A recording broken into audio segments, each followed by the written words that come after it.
వీడియోలు చూపించి మంచినీళ్లు కూడా లేవు ఆ ఏరియాలో.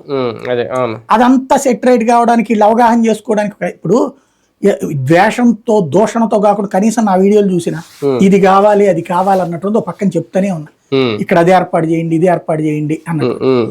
అది లేదు, సరే అయిపోయింది. తర్వాత ఇప్పుడు దాన్ని డైవర్ట్ చేయడానికి గండి కొట్టి అంటారు. గండి కొట్టేది ఏంది? అదే కదా, గండి ఎవడన్నా కొడతాడా? గండి కొట్టడం అనేది ఎప్పుడంటే ప్రొక్లైనర్లు తీసుకెళ్లి కొట్టాలి. ఇప్పుడు కొన్ని వాగులు గండి పడి నీళ్లు ప్రవాహం వస్తుంది మళ్ళీ అనేది ఆయన ముందే చెప్పింది ఏంటంటే కొన్ని చోట్ల వాగులకి గండి కొట్టి కుట్ర చేస్తున్నారు నీటిని మళ్ళీ పంపించడానికి. కాల్చిపడి ఎవడొద్దన్నా నేను కాల్చిపడి గండి కొట్టేది ఏంది అసలు? అది ఏమన్నా పెన్ను పేపర్ చిల్లి పెట్టడానికి. అదే కదా, గండి కొట్టాలంటే ప్రొక్లైనర్లు ఉండాలి. అది చుట్టుపక్కల వాళ్ళందరూ నిద్రపోతుంటారా ఏంటి? చూస్తూ ఊరుకుంటారా ఎవడన్నా? అందులో కొట్టి ఏం సాధించాలి నాకు అర్థం కాదు. వెదవాడిని ముంచితే వాడికి ఏం ఉరుగుతుంది? పోనీ జగనే చేయించాడని చెప్పి వీళ్ళు ప్రచారం చేద్దాం అనుకున్నారు. కొత్త జగన్కి ఏం ఉరుగుతుంది పెదవాడని ముంచితే? పోనీ అమరావతి దగ్గర గండి కొట్టారని కిందసారి చెప్పారు, బానే ఉంది. అప్పటికి నువ్వు ఇప్పటికేంటి తేడా? ఇప్పుడు అమరావతికి గండి కొట్టారన్నారు, ఇప్పుడు ఏం చెప్తున్నారు? వీటికి తేడా లేదా? అప్పుడు జగనే గండి కొడతాడు, ఇప్పుడు జగనే గండి కొడతాడు. ఇప్పుడు గవర్నమెంట్ లో ఉన్నాడు, ఇప్పుడు ప్రతిపక్షంలో ఉన్నాడు, జగన్ గంటలు కొడతా కూర్చుంటాడు అనమాట. వీళ్ళేమో నిద్రపోతా ఉంటారు అనమాట.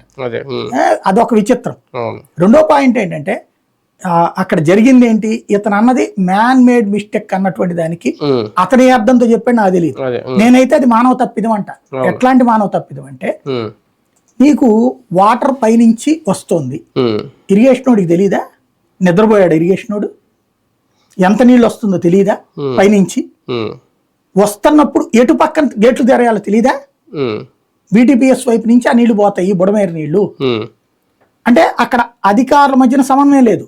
Revenue, irrigation, police, GHMC, VTPS అంటే ఎలక్ట్రిసిటీ, 5 మంచి కోఆర్డినేషన్ కావాలి బుడమేరుకి. పైనుంచి నీళ్లు వస్తుందని ఇరిగేషన్ వాళ్ళు చెప్పాలి, రెవెన్యూ వాళ్ళు వెంటనే కార్పొరేషన్ ఎలక్ట్ చేయాలి.